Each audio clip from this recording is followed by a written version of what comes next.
Should the Broncos make a move before the NFL trade deadline to add more firepower for rookie quarterback Bo Nix?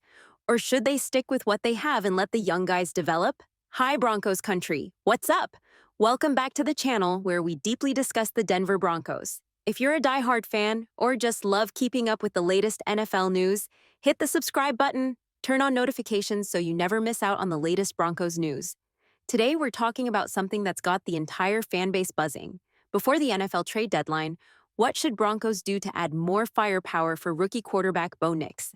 The Broncos are sitting at 3 right now, and to be very honest, this team has shown flashes of potential. But there's a big question looming. Are we just one or two key players away from making a serious playoff push? Or would a trade disrupt the development of our young roster? We've got some exciting trade rumors swirling around, and today, we'll break down whether Denver should make a move for players like Alvin Kamara, or maybe even target a tight end or wide receiver. So let's get into it. All right, so let's talk about where the Broncos stand right now. We're 3, which puts us in a solid spot, but it's not exactly where we want to be. Some games have shown us that this team has real potential, while others have left fans frustrated. The good news? We've got a talented roster and a rookie quarterback in Bo Nix who's starting to find his rhythm. The bad news? We're one of the youngest teams in the league, and with youth comes growing pains. This is where the big debate starts. Do we make a move before the NFL trade deadline to bring in some veteran talent? Or do we stick with what we have and let these young players grow and develop? It's a tricky situation. On one hand, you want to build for the future, but on the other, with a 4-3 record, the playoffs are within reach. Is it worth sacrificing long-term development for a short-term boost? Let's not forget, the AFC is tough this year. We've got teams like the Chiefs and the Ravens who are looking dominant, and the Broncos need to figure out whether they're ready to compete with the big dogs or if it's better to take a more patient approach. There's also the question of chemistry. Bringing in a big name could help, but it could also disrupt the flow of the team. So Broncos country, what do you think? Is it time to go all in and make a trade? Or should we keep trusting the process and stick with our young roster? We'll explore some possible trade targets coming up, but this is the big decision Denver's front office has to make. Perhaps this is the one of the hottest rumors floating around. Alvin Kamara. Yep, that's right. The Saints' star running back has been linked to the Broncos in recent trade chatter, and after that post-game hug between Sean Payton and Kamara, fans can't help but wonder, could Kamara be the missing piece for Denver? On the surface, adding Kamara sounds exciting. He's a proven playmaker and one of the most dynamic backs in the league. Imagine pairing him with Bo Nix. Kamara could be the kind of player who takes pressure off the rookie QB, giving him a reliable target in both the running and passing game. Plus, with Sean Payton's familiarity with Kamara from their time in New Orleans, it's easy to see how he could fit right into Denver's system. But here's the flip side. Kamara's contract is no joke. He's got a big deal, and adding him could limit the Broncos' ability to make other moves in the future. Plus, Denver already has a couple of young running backs who are stepping up. Jaleel McLaughlin and Javonte Williams have shown real promise, and fans seem to like what they're seeing. In fact, only 3% of Broncos fans in a recent poll think running back is the team's biggest need right now. So is Kamara really the right move? Sure, he's a game changer, but with the Broncos already investing in young talent at running back, is it worth the risk? We'll have to wait and see if the front office pulls the trigger, but it's clear this would be a huge decision that could impact the rest of the season and beyond. In my opinion, maybe I am wrong, Broncos need some serious help on another position, and that is tight end.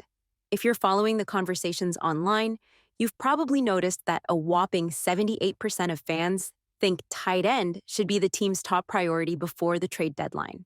And honestly, they might have a point. Let's be real, the Broncos' tight end production this season has been a bit underwhelming. We've seen flashes from guys like Lucas Kroll and Adam Trotman, but nothing consistent enough to give Bo Nix a reliable safety net.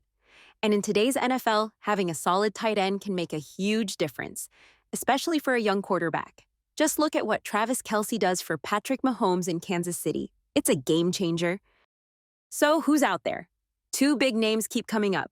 David Njoku from the Browns and Kyle Pitts from the Falcons. Both of these guys are athletic, playmaking tight ends who could instantly upgrade Denver's offense. Njoku is a proven pass catcher, and Pitts, though underutilized in Atlanta, has the potential to be a star in the right system. But of course, the question is, are these guys even available? And if they are, What would Denver have to give up getting them? Another factor to consider is the adjustment period. Bringing in a new tight end midseason isn't always easy. They've got to learn the system, build chemistry with the quarterback, and get up to speed quickly. Still, it's hard to argue against upgrading at this position, especially with the kind of impact a top-tier tight end could have on Bo Nix's development. So, Broncos fans, what do you think? Should we make a push for a tight end before the deadline? Or do you believe in our current guys stepping up? The clock is ticking, and this could be one of the key moves Denver considers. Now let's talk about something that's really got fans divided. Should the Broncos trade Courtland Sutton? This has been a hot topic, especially with rumors swirling that the 49 ERs might be interested. After losing Brandon Ayuk to injury, San Francisco could be looking for a reliable wide receiver, and Sutton fits the bill. On paper, trading Sutton might make sense. Broncos have some young talent at wide receiver that's starting to emerge. Guys like Marvin Mims and Devin V are showing flashes of real potential. Mims, in particular, has been explosive when given the chance, and Devin V has quietly been making some key plays. If Denver is serious about developing its younger players, trading Sutton could open up opportunities for these guys to step into bigger roles. But here's the thing. Trading away your top receiver midseason is always risky. Sutton is still a big-time playmaker, and having a veteran like him in the lineup gives Bo Nix a reliable target. Even if he's not putting up huge numbers every week, Sutton's presence on the field demands attention from opposing defenses, which opens up opportunities for others. And let's be real, replacing a guy like Sutton isn't easy, even if you're excited about the young receivers. Then there's the trade value. Would the Broncos get enough in return to justify moving on from Sutton?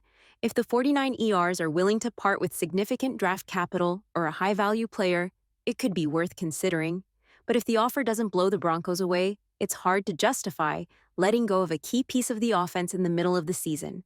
Now let's take a step back and look at the bigger picture. This is where the Broncos front office really has to weigh the risk versus reward of making any moves before the trade deadline. On one side, making a trade could absolutely help this team in the short term. Bringing in a playmaker like Kamara or Njoku could give Bo Nix the support he needs to elevate his game. For a rookie quarterback, having a reliable veteran to lean on is huge. We've seen how adding the right veteran can stabilize an offense. Imagine Kamara taking pressure off Bo Nix by making plays in both the running and passing game, or Njoku giving him a big, reliable target down the middle. That could be exactly what Denver needs to push for a playoff spot this season. Making a big trade midseason comes with risks. First, there's team chemistry. The Broncos are young and still finding their identity. Bringing in a high-profile player means adjusting the offense, and a new addition will need time to learn the system, build rapport with Bo Nix, and fit into the game plan. For a first-year quarterback like Nix, a big roster change could either boost his development or disrupt his progress. Then, there's the long-term impact. Big trades often mean giving up valuable future assets like draft picks or young talent. Is it worth sacrificing the future for a short-term playoff push? With one of the youngest rosters in the league, Denver could risk hurting their long-term growth for short-term gains. Take Courtland Sutton, for example. Trading him might open doors for younger receivers like Mims and Devin V, but it's a gamble. What if they're not ready for bigger roles? And if defenses no longer need to focus on Sutton, could that make life harder for Bo Nix? At the end of the day, the Broncos have to ask themselves, are we trying to win now, or are we building for the future? The answer to that question will determine whether or not they pull the trigger on any trades before the deadline.